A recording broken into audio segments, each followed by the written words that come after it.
कार्यक्रम के प्रायोजक हैं श्री मदन भाई रेखाबेन हुमड़, रूपेन प्राची हुमड़, अनगवीर आर्शवीर हुमड़, रिक्ता विशाल सेठी, आरिका अर्जुन सेठी। मुझे तो डाउट हो रहा है, अरे बाप रे बाप, बेटे बहू पर अंगुलियां उठने लग जाएं तो 4 साल निकाल दें तो। पहले के समय में ऐसा नहीं होता था, शादी होती थी पहले साल में ही बेटा या बेटी पैदा हो जाती थी, कोई अंगुली नहीं उठाता था, कोई नहीं उठाता। आजकल 2 साल 4 साल समय निकाल देते हैं लोग, और समय निकाल देते हैं और उसके बाद फिर परेशान होते, डॉक्टरों के चक्कर लगाते, मंदिर मस्जिद जाते, आशीर्वाद की कामना करते हैं, गुरुदेव आशीर्वाद दे दो। 6 साल हो गए। 6 साल किसने निकाले?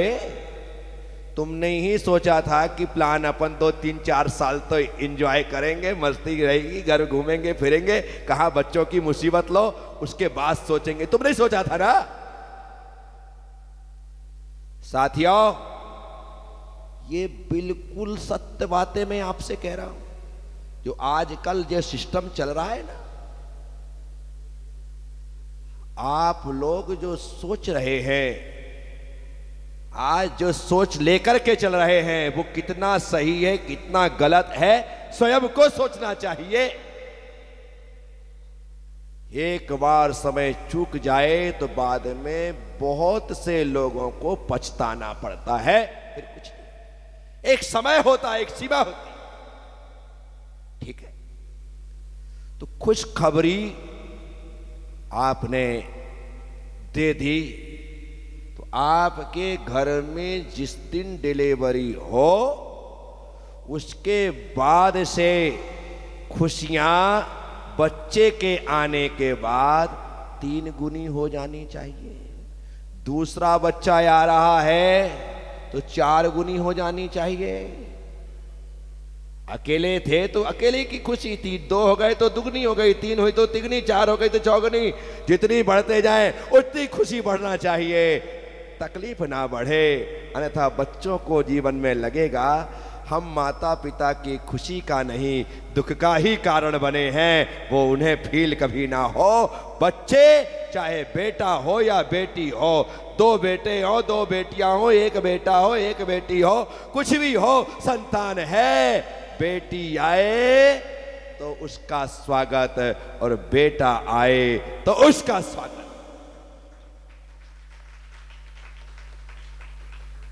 संतान मेरी है, खून मेरा है, मैं उसके साथ सौतेला व्यवहार नहीं कर सकता। दूसरी बेटी हो गई इसका मतलब थोड़ी है कि नाक मुंह सिकेड़ो। अरे दूसरी बेटी आए तो भगवान को हाथ जोड़ करके शुक्रिया कहना कि बाप प्रभु आपने बड़ी कृपा की, मेरे घर में एक लक्ष्मी और भेज दे और लक्ष्मी मेरे घर में आई। ऐसा मान करके उसे धन्यवाद देना। मैं तो सबसे कहता हूं, बेटे की अपेक्षा बेटियां ज्यादा बेहतर है। बेटा तो घर में साथ में रहते हुए पड़ोसी बन जाए, लेकिन बेटी विदा होने के बाद भी रोज माँ से बात ना करे तो उसका भोजन नहीं पचता है। सुबह से उठ करके फोन लगाती है, भोजन के बाद फोन लगाती है, मम्मी क्या बनाया, मम्मी खाया ही नहीं खाया। कुछ अब हो गया।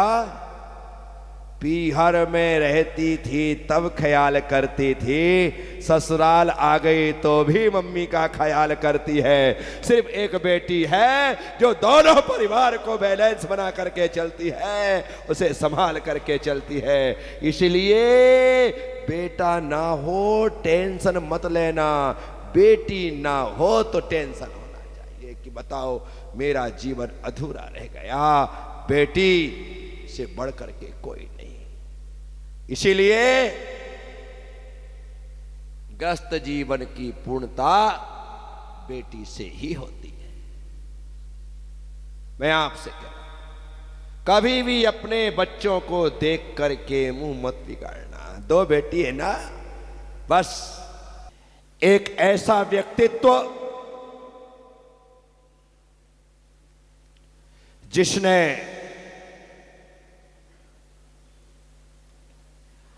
अपने जीवन चरित्र के माध्यम से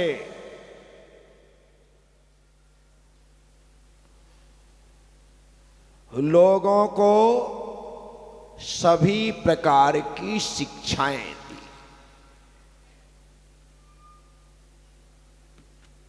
उन्होंने कर्म योग सिखाया, उन्होंने भक्ति योग सिखाया, उन्होंने आध्यात्म योग सिखाया। वे यदि गीता का उपदेश देते हैं तो वे अर्जुन से गांडीव उठाने के लिए भी कहते हैं। वे सदा धर्म के पक्षधर रहे। उन्होंने युद्ध भी किया तो अधर्म के विरुद्ध किया। माना कि हम जैसे अधपके लोगों को, हम जैसे आधे अधूरे लोगों को उनकी कुछ क्रियाएं छल लगती। नारायण श्री कृष्ण ने किसी के साथ छल नहीं किया, लेकिन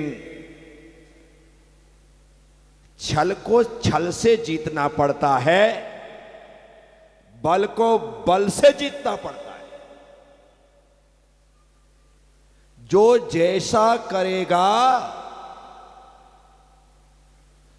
उसके साथ वैसा ही व्यवहार करना होता है। आप सोचो कि सामने वाला हमारे विरुद्ध षड्यंत्र रचता रहे और हम उसके सामने सीधे सज्जन बने रहे।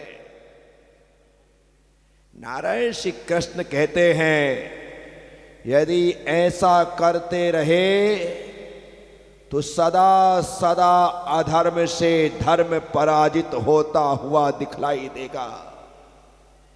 धर्म को सबक सिखाने के लिए जैसे को तैसा बन करके जवाब देना पड़ता है। दुष्ट के साथ दुष्टता करनी पड़ती है और सज्जन के साथ सज्जनता का व्यवहार करना पड़ता है। वो नारायण श्री कृष्ण ने हमें पाठ पढ़ाया है। नारायण श्री कृष्ण जिन्होंने सुदामा को गले लगाया तो उन्होंने ही दुर्योधन को सबक सिखाया।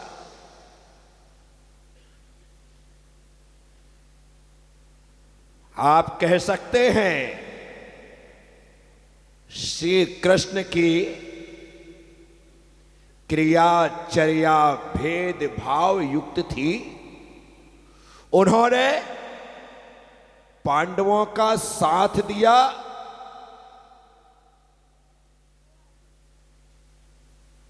कौरवों का नहीं। कृष्ण पक्षपाती नहीं थे।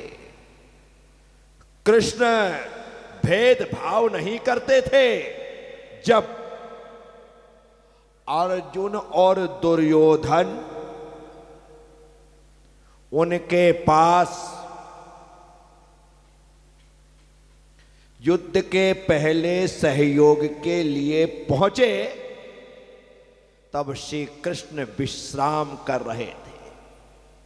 उस समय दुर्योधन सिरहाने पे जाकर के खड़ा हो गया अर्जुन ने उनके चरण में बैठना मुनासिब समझा। जैसे ही कृष्ण की आंख खुली, सामने अर्जुन नजर आए। अर्जुन, तुम यहां? हां प्रभु, मैं युद्ध में सहायता हेतु आपके पास आया हूं। दुर्योधन ने कहा कि नारायण, अर्जुन बाद में आया, मैं पहले आया हूं, इसलिए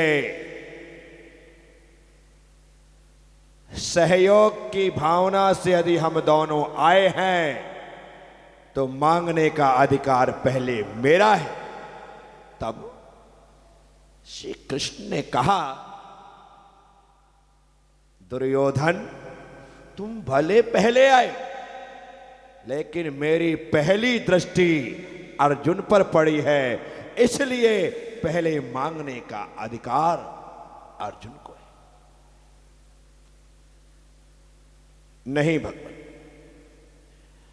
पहले मांगने का हक और अधिकार तो मेरा ही बनता है, क्योंकि मैं पहले आया। यदि तुम जिद करते हो तो अर्जुन से पूछ लेते कि अर्जुन, तुम्हें एतराज ना हो तो तुमसे पहले दुर्योधन मुझसे सहयोग मांग ले। अर्जुन ने कहा, प्रभु, आपकी आज्ञा के खिलाफ तो मैं आज तक नहीं चला हूं, आपकी मनसा के खिलाफ तो मैं आज तक नहीं चला हूं। आपको जो उचित लगे आप वह निर्णय करें, ठीक है। दुर्योधन, मैं तुम्हें पहले मांगने का अधिकार देता हूं।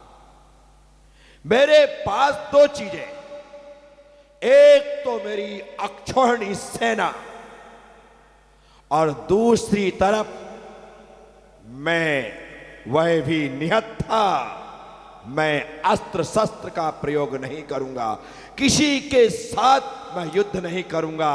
अब तुम्हारे ऊपर है कि तुम दो में जो चाहो वह तुम्हें मैं दे सकता हूं, अक्षौहिणी सेना या निहत्था कृष्ण।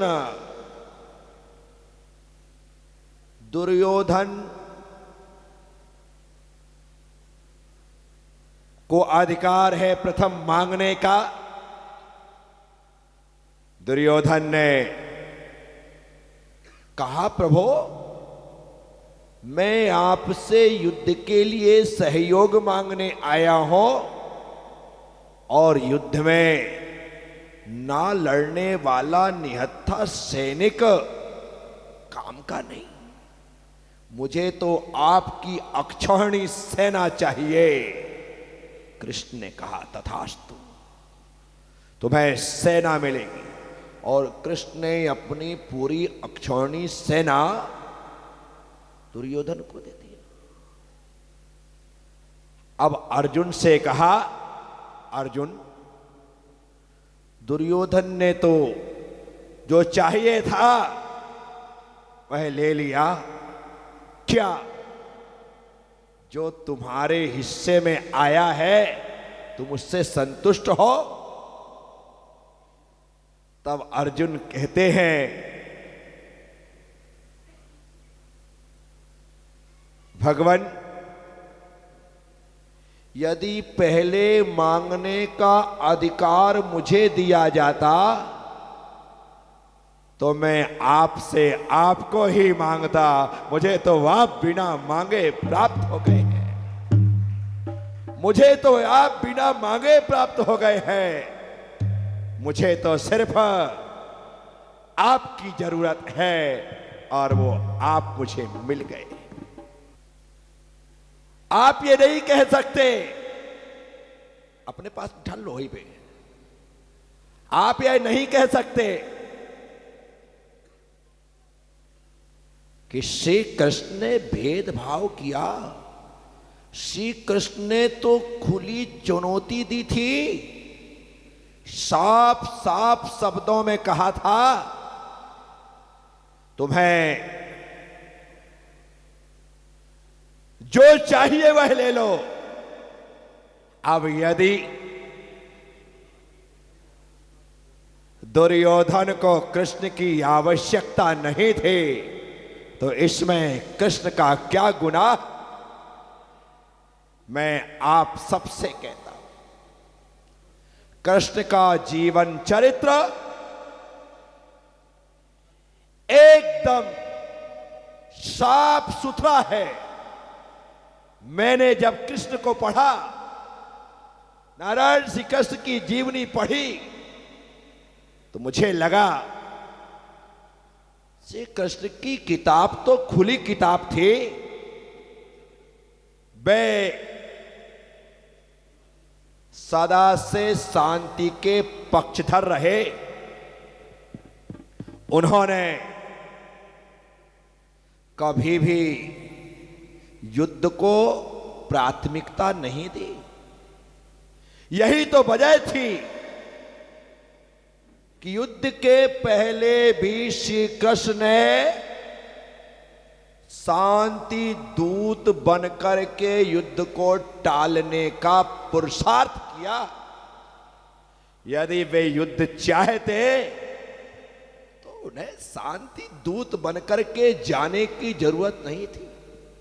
और आश्चर्य होगा आपको कि श्री कृष्ण ने युधिष्ठिर से नहीं कहा कि मैं तुम्हारी तरफ से दूत बन करके जा रहा हूं और जो निर्णय होगा उसे तुम्हें स्वीकार करना पड़ेगा।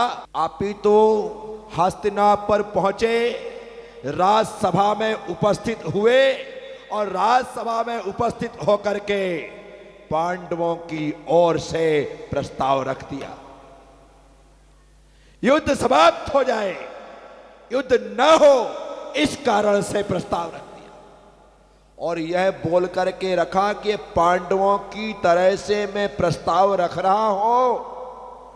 पांडवों को आधे साम्राज्य की भी जरूरत नहीं है, वे सिर्फ 5 भाई हैं। मैं युधिष्ठिर, भीम, अर्जुन, नकुल, सहदेव की ओर से कहता हूं, उन्हें सिर्फ 5 गांव दे दो, वो उसी में खुश हो जाएंगे। इस कार्यक्रम के प्रायोजक हैं श्री मदन भाई रेखाबेन हुमड़, रूपेन प्राची हुमड़, अनगवीर आर्शवीर हुमड़, रिक्ता विशाल सेठी, आरिका अर्जुन सेठी।